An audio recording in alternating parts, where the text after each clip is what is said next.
was told not to mention by name. He is a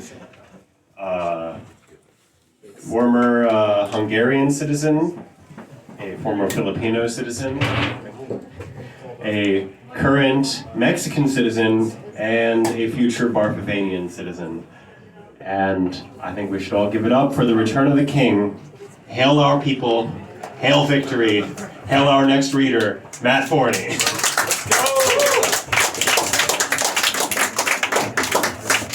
Thank you so much, Nick, and I'd like to thank everyone for coming out. I did not expect our first event to draw so many people. And of course, I'd like to thank Scott for basically being the brains of this operation. Basically, because I have no idea what I'm doing. But I'll be reading a couple of excerpts from my forthcoming chapbook, Sex Fest. It'll be out when it's done, when I circulate it around for a bit more draft review. But these poems were cleared by my former co-editor, and he says they're good. So this first poem goes out to every man in the audience who's ever complained about their crazy ex. In other words, it goes out to every man in the audience. It's called Me Neither. My ex was a real bitch. She drank all my mouthwash. She swore she'd dump me if I voted for Donald Trump. She threatened to kill herself because I refused to watch Juno with her. I at least had the balls that one time to open a window and tell her to jump. She was a real cunt. And when I'm drunk and alone, I fantasize about her bleeding out in the bathtub or getting hit by a bus. But if she was so awful, why did I date her for years? People do drugs because drugs are fun. She was my ecstasy, the effusive praise, the shot, the wild sex, the chaser. When she told me I could do so much better than her, it made my dick feel bigger. When she came so hard it soaked into the mattress and the bed collapsed because she knocked one of the support signs loose, I felt like a pimp.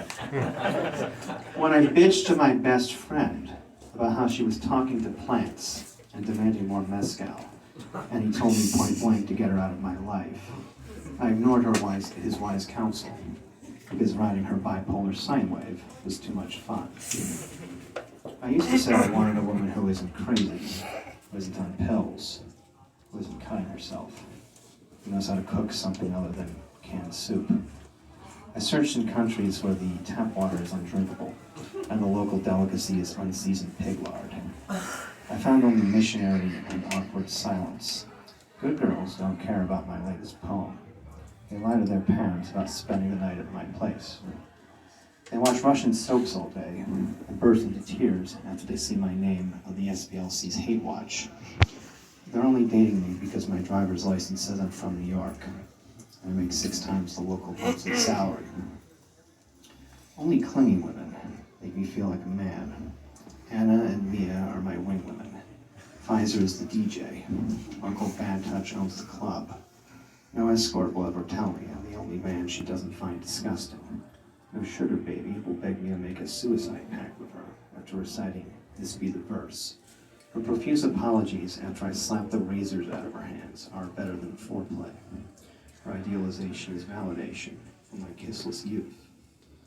Being left unread for a week is a hangover I accept for a night of being gassed up between blowjobs.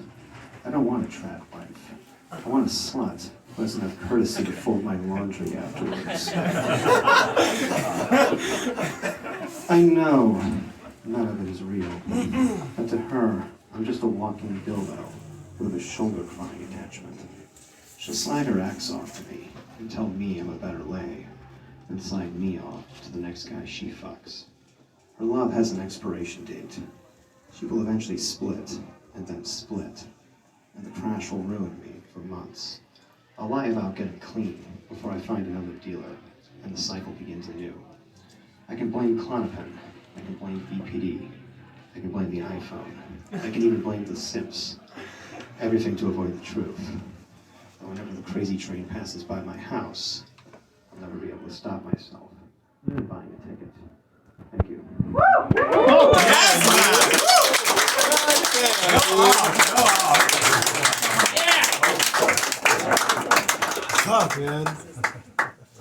I can't can't think of a better description for this next poem than the one Josh Sherman came up when I read an earlier draft on Misery Loves Company. He called it the erotic poetry of despair. So I'm just going to roll with that one. It's called Last and First Woman. My ex told me she didn't date writers because when you fuck another writer, you often find yourself discussing Maoist theory, and your sister, that bitch, mid-thrust. I was thinking about this when I hissed at you. We're the last generation that knows how to fuck while you were gagging on my cock. You grunted approvingly, but that could have just been because that was the first dick you'd sucked in weeks. Sex has been canceled because it spreads COVID. The future is mutual masturbation via the Oculus Rift. It's grooming kids on Discord. It's simping on Instagram. It's spreading peanut butter on your crotch and inviting the family dog to lick it off. It's buying and burning gay porn while clutching a rosary in your stubby little fingers. This is no country for the horny, and there's no Byzantium for us to sail to. I've been gentrified out of the human race. You have too. I can see it when you laugh at my bad jokes, when you despondently puff on my cigarettes, when you twitch and convulse from my fingers, because you haven't been touched in so long. The Zoomers will never know this. They'll never lose their virginity because a girl in their dorm was bored. They'll never go to a rub and tug just to enjoy a masseuse and sliding her tits all over their faces. They'll never have an existential panic over disappointing hotel sex. And they'll never understand why they should do something stupid for the story. The millennials perfected sex. Gen Xers only fuck ironically. Boomers get divorced from their high school sweethearts and log on to ED forums, bragging about their masturbation habits at age 73. Only we millennials got it right. Erica Jong's zipless fuck made real. Casual lying in the name of horniness. Pained awkwardness the morning after. High fives from the boys at the bar. The ugliness is the point. If you want to see attractive people fucking, go watch porn. The real world is 4s and 5s, lapping each other's fluids, and insisting that bitch tits and tummy rolls are hot. My last real girlfriend dumped me because I wouldn't move to Sweden. I split a teenager's hymen, and then left to fuck whores in Manila. My ex is writing a novel about what a piece of shit I am. And the first girl I ever loved has probably dyed her hair blue and married a softball player, because that's what I do to women. Being horny is all I'm good for. And as the Cthulhu of libido has vanished, I'm taking my chances in Sunken City. The white picket fence isn't going to happen. Or a condo of 2.1 kids.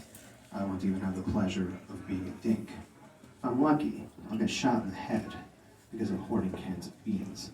But realistically, my neighbors will smell a smell, and the state will have to pay to dump my body in a hole. And 10,000 generations will end with my cum pouring down your throat. But it's all right. Everything is all right. That memory of you telling me how good my dick tasted and how beautiful this poem was made it all worth it. And when the air raid sirens go off, I'll unzip my pants, think of that moment, and smile. Thank you.